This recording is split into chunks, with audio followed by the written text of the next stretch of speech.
New and conflicting laws around the purchase of firearms are taking effect across different states this week. In California, the law now requires credit card companies to provide banks with special retail codes for gun stores in order to help track their sales.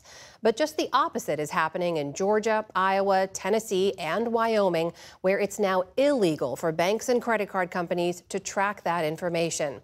Stephanie Sy has more on that story and joins us now. Stephanie?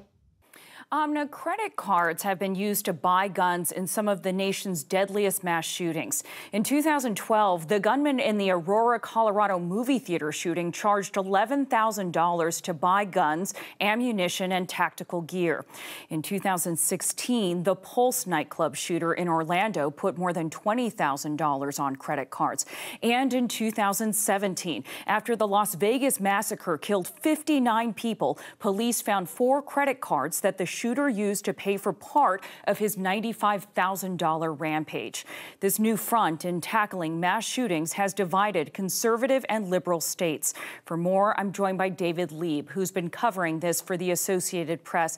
David, thank you so much for joining the NewsHour. Can you just briefly remind us how merchant codes work? Are those what you see in your end-of-year credit card statements that give you an idea, for example, of how much you spent on groceries or clothes?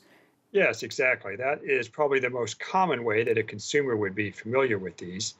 A merchant category code is set by the International Organization of Standardization. That's a big mouthful, but that's a group that sets standards for a variety of fields across the world, actually.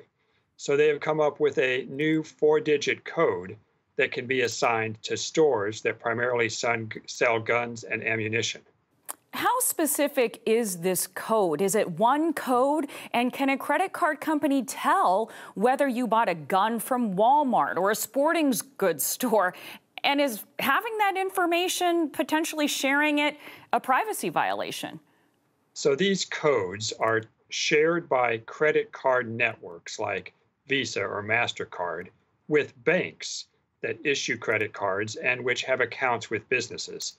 It's the banks that then, in turn, decide how to categorize particular businesses. So until now, a place that sold guns, say a Walmart that sold guns, was probably not categorized as a gun store, probably a general merchandise store, and still might be categorized as a general merchandise store. Where this code comes into play is for stores that specialize in guns. Those stores now would get this new code. And so when someone buys something from one of those stores, it will show up as a gun store purchase, but they won't be able to tell whether you bought a gun, ammunition, a gun safe, or perhaps hunting apparel like an orange hunting vest.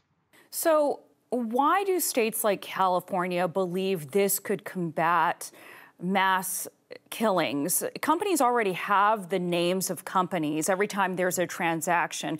They already, from what I understand, also have the right to flag that to law enforcement authorities for further investigation.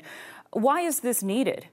So some state officials and gun control activists hope that by categorizing particular stores as gun stores, banks will be able to spot unusual purchasing patterns. Let's say you're not usually shopping at a gun store, but suddenly you make a large purchase from a gun store, but not just one, but from multiple gun stores in a short period of time. That might raise some suspicions. A financial institution then might flag that suspicious activity to federal or state authorities who could do further investigation and, gun control activists hope, potentially thwart a crime or a mass shooting. Does it lead to unlawful government spying, which is what Republican critics of this type of rule suggest it does? Are you expecting legal challenges? Well, that is the fear from gun rights advocates, and that's why Republican legislatures in 17 states now have passed some sort of measure that limits or outright prohibits the assigning of gun store codes to particular retailers. Their fear is that what might be suspicious to one person is not actually suspicious at all. Let's take the example of someone who, for their job perhaps, has to undergo periodic firearms training to make sure that they're still accurate. well, that person may go out and buy a large quantity of ammunition for a weekend training session. May be perfectly legal, but it could arise suspicions to someone. It's scenarios like that that gun rights advocates are concerned about, casting unwarranted suspicion on people who have done nothing wrong. What you have now is a patchwork of laws that contradict each other, with states like California saying they want this merchant code and other states saying they prohibit credit card companies from using these codes. How are the companies going to comply with this patchwork of laws?